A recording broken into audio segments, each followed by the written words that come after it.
You are a deeply thoughtful person with a rich inner world that most people fully never see. As a fellow INFP, I know that we experience life through the lens of our personal values, of our emotions, of being authentic, and ideas. And this is a perspective that gives us a unique set of insights into the world, but it can sometimes leave us feeling misunderstood and out of place in a world that doesn't always, or doesn't usually, honor depth and authenticity.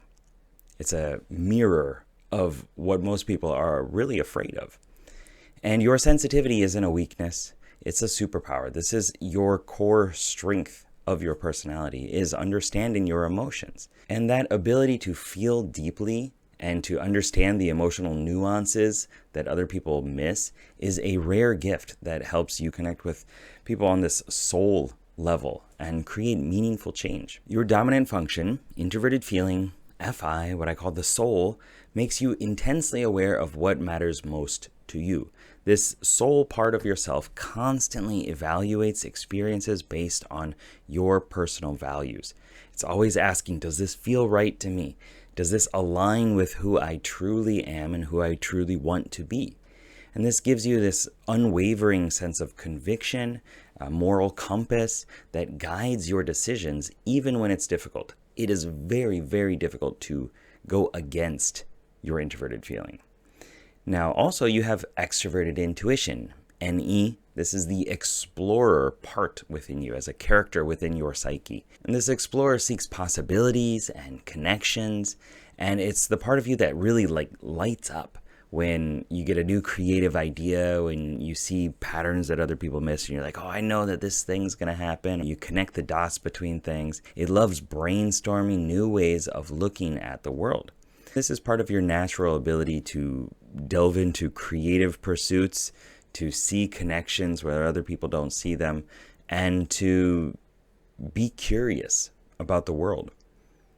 Unlike others who might make decisions based off, external data or social norms or the measurements and criteria and objectives, you filter everything through your personal value system. And this isn't selfishness necessarily, it is self-focused, but it is a desire to maintain integrity at its purest form. And when you get caught in overthinking loops or you start to feel isolated, know that this is part of your natural internal processing style. This isolation loop that sometimes traps you, where you retreat from the world, where you go into your own past and you constantly rehash over past mistakes, trying to understand who you are and why you did the things that you did. This can cause you to feel overwhelmed and then to feel disconnected because of that retreat more and more into yourself. This is something that all of us INFPs go through at some point. And the challenge of reconciling your ideals with practical reality is also a big difficulty for INFPs. You're always going to look for, what is my purpose and how do I maintain that? How do I live life more full of meaning? But also, how do I do something that is going to support my life? How do I maintain stability, right? Security. This isn't a flaw. This is a natural tension within our personality type. We're trying to honor the soul's calling, as well as the need for stability, as well as the need for exploration, and the struggle with getting things done effectively and efficiently. And so this struggle with indecisiveness often comes from who you are and your depth, the depth of your personality type as an INFP.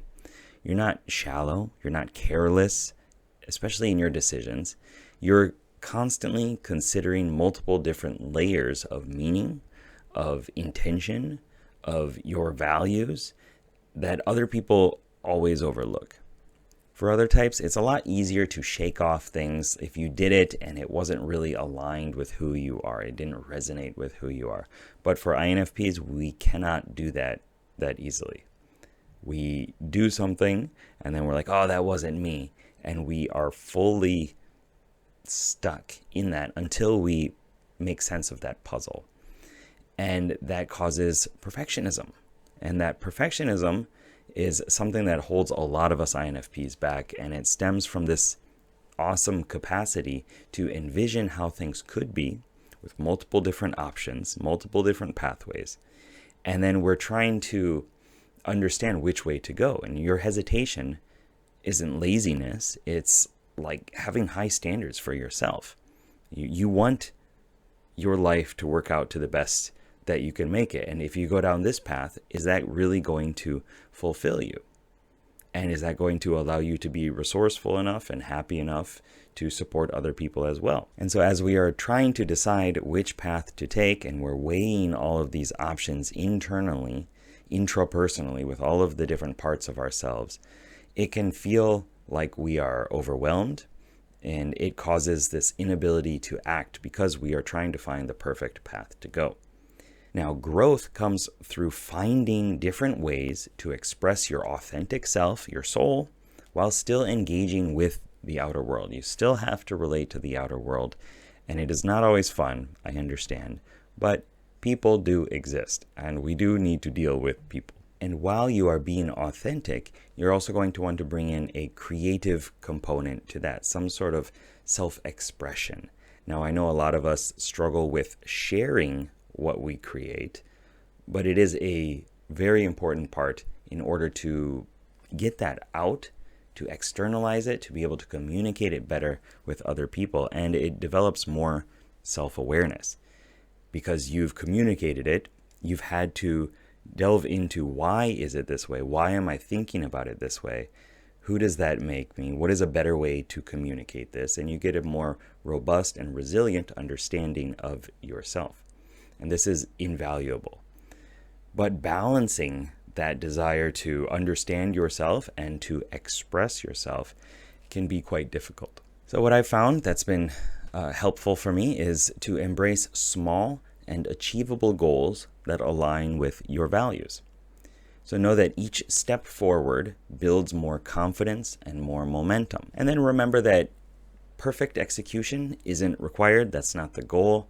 You want authentic expression, and then you want to adjust and edit it after that. It's not intended to be perfect straight from the start. In fact, it will likely never be perfect. Another tip here is to see emotions as data, as signs, but not as directives or things that you must succumb to. Emotions provide important information, right? They help you understand your values more, but you can choose which ones to act on and when. The emotion will come in, but you can have a meta sense to that and say, okay, this is why I'm feeling this way. What is the next actual best course of action? And the more you practice that, the more you look at it as a sign that is saying something important to you is being rustled right now. Well, what is the next best step? The more you do that, the easier it will become to do it faster, and you close the gap in how long it takes, the lag, the latency. So another thing you're going to want to do is to cultivate your auxiliary function, your extroverted intuition, your explorer, by regularly exploring new ideas and creative pursuits and possibilities in the most expansive way possible. A lot of us will feel like we are doing extroverted intuition, that we are exploring by talking to ChatGPT, by looking up some new information.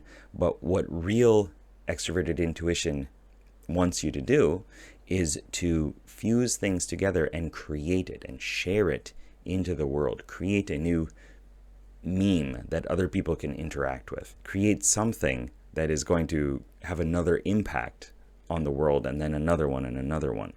And this helps you, again, balance your introspection with exploration. The more you play with idea space, the more you are going to understand about yourself as well. And another difficulty that a lot of INFPs have, but something that is very helpful, is to connect with other people who share your values, who might maybe approach life a little bit differently, but still feel like, for example, creativity and caring and growth is important. If those are your values, then find a group that values that. And you'll probably find a lot of INFPs in there too, but maybe not. It's okay. This provides a deeper understanding of yourself, of different growth opportunities. It helps you connect with other people that can support you, and also you can support them too. As an INFP, your development often follows this longer arc than many other people. So many INFPs that I've talked to, and myself being a 41-year-old INFP, we don't fully bloom until our 30s, our 40s, and we need time to integrate this understanding of ourselves and this sifting process, understanding your values at a deeper level and who you are, your identity, takes a longer time. When we're younger, we are likely lost souls, old souls, but also extremely confused about who we are in the world and what we want to do, what we should do, what is our purpose here. And the way that we can understand that better is through time and through more experiences, putting yourself into different contexts. We need time to integrate that deep understanding and interface it with the outer world. So remember that your journey isn't about becoming more like others. It's about becoming more fully yourself. It's about learning about your personality type and learning about who you are in general, even if it's not connected to the Myers-Briggs personality type system. Learning more about yourself is the core desire for you, especially as an INFP. And then once you understand more about yourself, you can share that with the world. And the world really does need more depth, more empathy, more caring, more creativity, and your unique perspective.